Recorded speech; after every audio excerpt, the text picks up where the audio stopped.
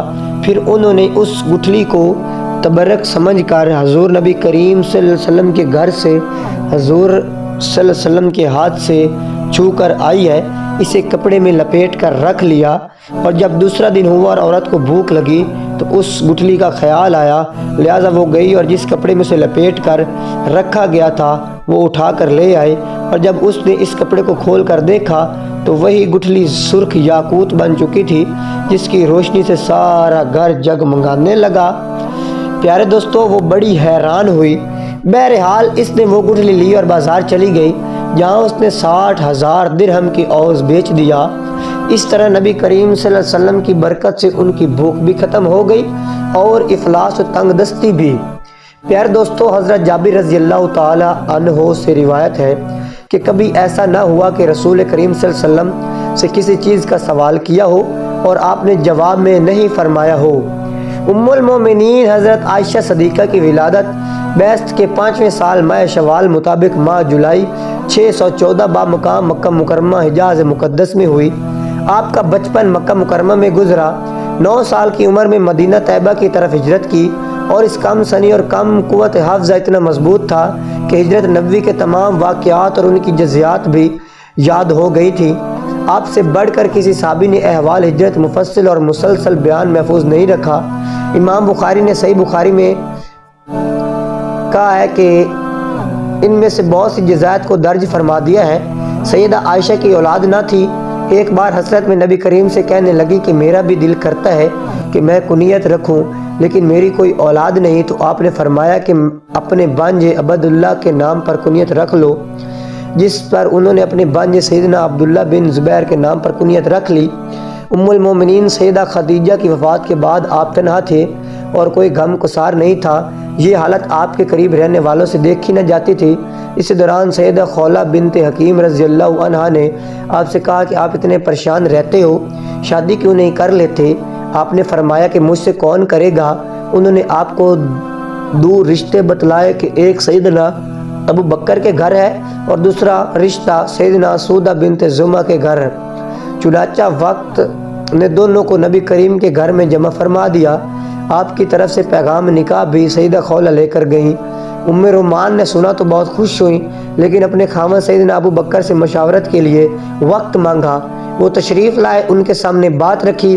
انہوں نے فرمایا کہ بات تو بڑی سعادت کی ہے، لیکن اب سلم مجھے منہ بولا بھائی بنایا ہوا ہے، تو میری بیٹی ان کی بھتیجی ہوئی تو یہ کیسے ممکن ہے؟ سیدہ خولہ مشکل آپ کے پاس لے آئیں۔ اب سلم نے فرمایا کہ وہ میرے دینی بھائی ہیں اور دینی بھائی کی بیٹی سے نکاح ہو سکتا ہے۔ چنانچہ سیدنا ابو بکر نے آپ علیہ السلام کا اپنی بیٹی کا رشتہ قبول فرما لیا۔ یوں سیدہ عائشہ کا نکاح آپ سے ہو گیا۔ ام المومنین حضرت عائشہ صدیقہ رضی اللہ تعالی عنہ اپنے والد گرامی کے زیر سایہ تعلیم و تربیت حاصل کرتی رہی اور جلدی انہوں نے اپنے خدا داد مثالی قوت حافظہ اور ذہن کی وجہ سے علوم و فنون میں مہارت حاصل کر لی۔ جب آپ نبی کریم صلی اللہ علیہ وسلم کے نکاح میں آ گئیں تو یہ دور ان کی تعلیم و تربیت کا حقیقی دور بنا۔ نبی مکرم صلی اللہ علیہ وسلم کے کاشانہ اقدس میں آ کر حضرت عائشہ صدیقہ رضی اللہ تعالی عنہا نے جو کچھ سیکھا وہ آج پوری امت مسلمہ خصوصاً مسلمان عورتوں کے لیے بھائی اور نجات کا سامان بنا ہوا ہے۔ پیارے دوستو، نبی کریم صلی اللہ علیہ وسلم پوری کائنات کے معلم اعظم کی حیثیت سے حضرت عائشہ رضی اللہ تعالی عنہا کی تربیت فرماتے رہے۔ آپ صلی اللہ علیہ وسلم اپنی جملہ ازواج کے ایک ایک فعل کی نگرانی فرماتے اور کہیں کوئی لغزش نظر آئی تو فوراً اصلاح فرماتے۔ اس سلسلے میں حضرت عائشہ صدیقہ رضی اللہ تعالی عنہا کو جو امتیاز حاصل ہوا وہ ایک مثال رکھتا ہے۔ حضرت عائشہ صدیقہ رضی اللہ تعالی عنہا کی عمر نکاح کے وقت کم تھی۔ اس کی وجہ سے یہی ہے کہ اس کے ذریعے امت کی عورتوں کی تعلیم و تربیت کا کام لینا مقصود تھا۔ حضرت عائشہ صدیقہ رضی اللہ تعالی عنہا کو اللہ رب العزت نے ذہانت عطا فرمائی تھی۔ اس کے ہوتے آپ کے سامنے جب بھی کوئی مسئلہ درپیش آتا تو آپ نبی کریم صلی اللہ علیہ وسلم سے پوچھ لیتی اور جب آپ صلی اللہ علیہ وسلم مسئلہ واضح فرما دیتے وہ انہیں ازبر کر لیتی۔ یہی وجہ ہے کہ حدیث کی کتابوں میں حضرت عائشہ صدیقہ رضی اللہ تعالی عنہا سے روایت کردہ حدیثوں کی کافی تعداد ہے۔